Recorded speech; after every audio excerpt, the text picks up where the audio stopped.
Hi, and welcome to Series 4 of the Australia Academy Dern History Revision podcast. This series is going to focus on the superpower relations, i.e. the Cold War.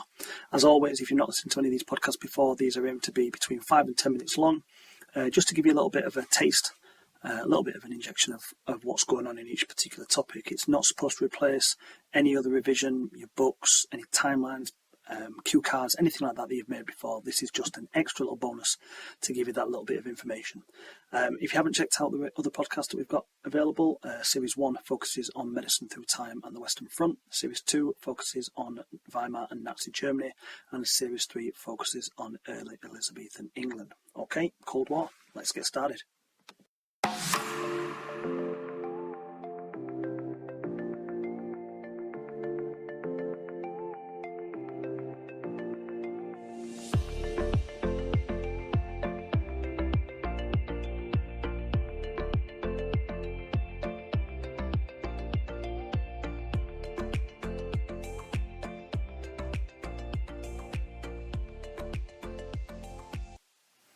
So this is episode 6 and we'll focus on the 1980s. Now, like with the 1960s, I'm going to split this into two. So this will focus on the first part of the 1980s because a lot of stuff happens in the 1980s when it comes to the Cold War.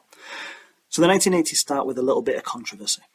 As a consequence of the invasion for Afghanistan, the USA decided that they would punish the Soviet Union by not sending a team to the 1980s Olympics, which would be held in Moscow. This was quite a big deal. It sounds a bit petty, but it's quite a big deal because it's the first time that Russia or the Soviet Union have hosted the Olympics, and for America not to turn up, it was a bit of a kick in the teeth for them.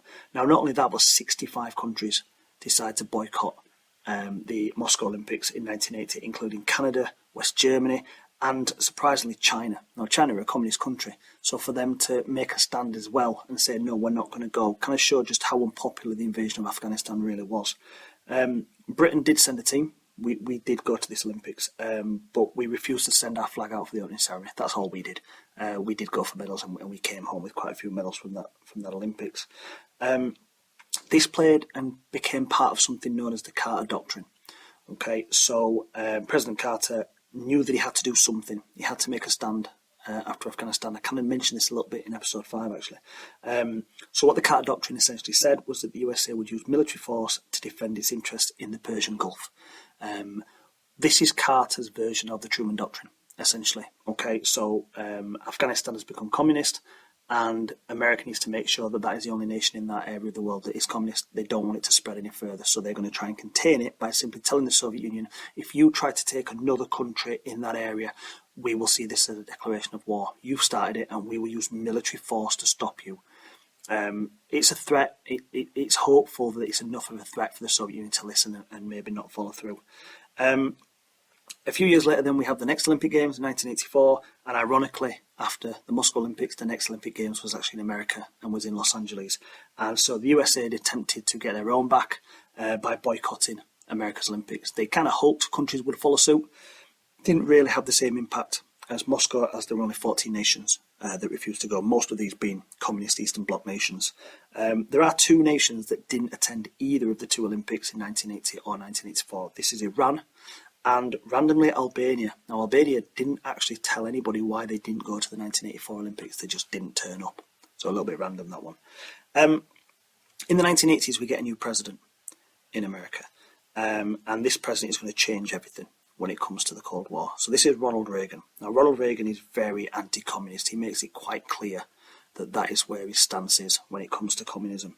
And actually, Reagan felt that he could win a nuclear war, albeit a limited version of it. But he actually thought that why are we so frightened of a nuclear war? We've got the power. We could actually do this successfully. It became known as NUTS. So that's NUTS, NUTS. And that stands for Nuclear Utilization Target Selection.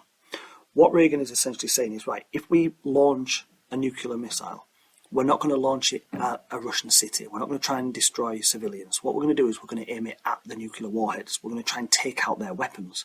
If we do that, they'll have nothing to fire back at us, and therefore America will be able to win this war. That was his plan. It's a little bit crazy, a little bit gung-ho. But that's the kind of president that Reagan was going to be. He was going to be somebody that was going to come up with these big ideas. And speaking of big ideas, Reagan comes up with something called the SDI, or the Strategic Defense Initiative. It was nicknamed Star Wars. Okay, so Star Wars, the film, had come out a few years previously, and so this is where it came from, this idea. So the plan was launch satellites into space that have lasers attached to them, so that if the Soviet Union launched a missile, the lasers in space will be able to shoot the missiles down. Now, this essentially is breaking the Outer Space Treaty, where you are using space as a place of non-peace. You are putting weapons in space, which they weren't supposed to do because obviously they'd signed a treaty to say they wouldn't do this.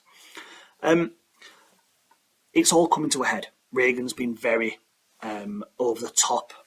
He's promising things and coming up with ideas. He promises $1 trillion will be spent on defence because he knows he's making waves. He's ruffling feathers, and he knows that there's a chance that the Soviet Union might do something about it.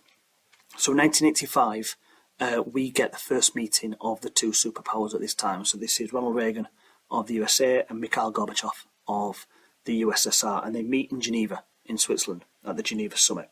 And what they do here is, after all this testosterone being thrown around and these ideas of new weapons and new tactics and new strategies they're going to use, they come to an agreement where they look at possibly reducing the number of nuclear weapons available to each country. They're looking at increasing the cooperation between the East and the West. Nothing is really set in stone. They don't really come to any sort of real big agreements at Geneva. But what this does do is it marks the foundation for the possibility of future talks. It provides optimism for a peaceful future between the two nations, and although they didn't know at the time, it would lead eventually to the end of the Cold War. So that's it. That's the end of episode 6. That's the end of the beginning of the 1980s. The next podcast that will be coming out will be the second part of the 1980s, which will take us up to the end of the Cold War. If you haven't done already, make sure you check out the other podcasts on the Cold War. Everything from the 1940s, 50s, 60s and 70s. And don't forget that Elizabeth is also on paper 2, so check out those podcasts as well. Germany is in series 2 and the medicine is out there on series 1 as well. Keep working hard, guys. Trust me, the revision will pay off in the end. Good luck, keep going, and I'll see you soon. Bye.